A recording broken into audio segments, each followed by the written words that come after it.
జై న్యూస్కి స్వాగతం. ఈరోజు వార్తల్లోని విశేషాలు.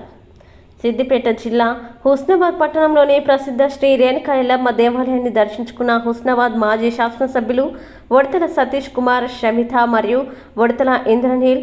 ప్రముఖ పుణ్యక్షేత్రంగా విరాజిల్లుతున్న హుస్నాబాద్ శ్రీ రేణుకా ఎల్లమ్మ తల్లికి సుమారు 1,50,000 రూపాయలతో చేసిన వెండి హారాన్ని సమర్పించి మొక్కును చెల్లించుకున్న మాజీ ఎమ్మెల్యే సతీష్ కుమార్ కుటుంబ సభ్యులు ఈరోజు హుస్నాబాద్ పట్టణంలో ప్రముఖ రేణుకా ఎల్లమ్మ దేవాలయాన్ని హుస్నాబాద్ మాజీ శాసనసభ్యులు సతీష్ కుమార్, షమిత దంపతులు దర్శించి శ్రీ రేణుకా ఎల్లమ్మ తల్లికి ప్రత్యేక పూజలు నిర్వహించారు. అనంతరం అమ్మవారికి సతీష్ కుమార్ దంపతులు గతంలో మొక్కుకున్న మాట ప్రకారం వెండి హారాన్ని అమ్మవారికి సమర్పించారు.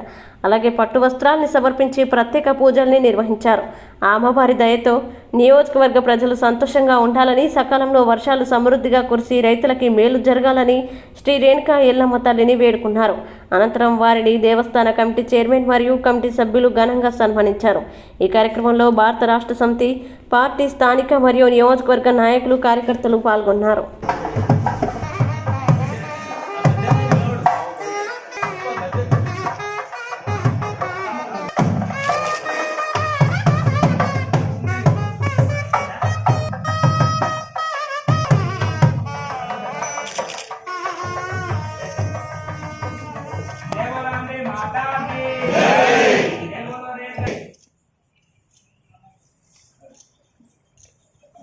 शीलसाधनं श्री महाजनालय महाप्रणोधेवी सरस्वती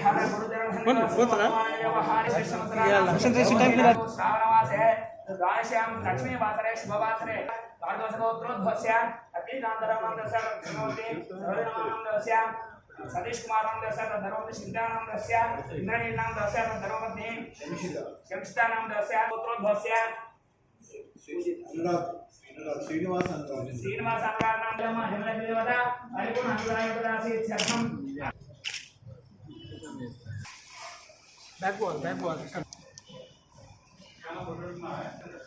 ओम झातवेदसे सुनवाम सोम मनाति दोर्दहातवेदः सनपर्षद दुर्घानेव सिन्धं दुर्गात्तिक्तिः तामग्निमरणां तपसा ज्वलन्तीं वैरोचनीं कर्मफले दुष्टां दुर्गां देवीं झातवेदसे सुनवाम सोम तामग्निमरणां तपसा ज्वलन्तीं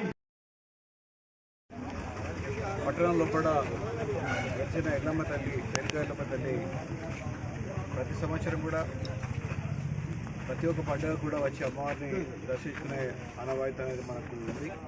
మొదటికెళ్ళి కూడా నేను కూడా అదేవిధంగా మన గ్రామ ప్రజలతోని, హుస్నాబాద్ పట్టణంతో, అదేవిధంగా మన నియోజకవర్గంలో ఉన్న నాయకులతో అందరితో కూడా వచ్చి ప్రతి సంవత్సరం కూడా అమ్మవారిని దర్శించుకునేది. ఏ పండుగ వచ్చినా, ఏ పెద్ద కార్యక్రమం అయినా కానీ వచ్చి అమ్మగారితో అమ్మ రేణుకా ఎల్లమ్మ తల్లిని దర్శించుకుంటూ వెళ్ళేవాడిని. నాకు ఒకరోజు అనుకోకుండా అనిపించింది అమ్మవారికి ఒక హారం చేయించాలని చెప్పి నాకు కోరిక కలిగించిన అమ్మవారు. అప్పటి నుంచి వెళ్ళి నేను కనీసం 2 సంవత్సరాలు అవుతుందనుకుంటా ఇది ఒక కోరిక.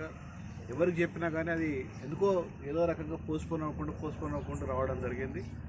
మొన్న ఒక సందర్భంలో కూడా లక్ష్మీనారాయణ గారు చైర్మన్ అయిన తర్వాత వారికి కూడా ఈ సందర్భంగా చెప్పడం జరిగింది. అమ్మవారికి నేను హారం చేయించాలని చెప్పి నాకు అనిపిస్తుంది, చేయించాలని చెప్పి వారు పట్టుబట్టి అమ్మవారి హారం చేయించుకొని అయ్యా తీసుకొచ్చిన నేను మనం తప్పకుండా ఇవ్వాలని చెప్పి చెప్పడం జరిగింది. ఈ లోపల కొన్ని నాకు ఇంట్లో వచ్చే పరిస్థితి లేకుండే దాంతో మేము సమయానికి అమ్మవారికి హారం అందియలేకపోయినాం. అయితే ఈరోజు శుక్రవారం, శ్రావణ మాసం మంచి రోజు అని చెప్పి ఈరోజు తప్పకుండా అమ్మవారికి హారాన్ని ధరించేటట్టు చేయాలి అని చెప్పి అనుకొని మనం అందరం కూడా మా కుటుంబ సభ్యులతో ఇక్కడికి వచ్చి అమ్మవారికి మొక్కు చెల్లించుకోవడం జరిగింది. అమ్మవారు మా నియోజకవర్గం ఉన్న ప్రజలందరూ